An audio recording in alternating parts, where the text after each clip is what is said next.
Sì, sì, ho capito, stavo guardando.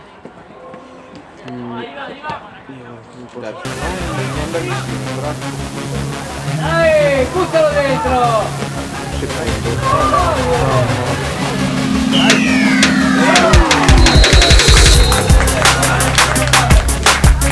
Non molto.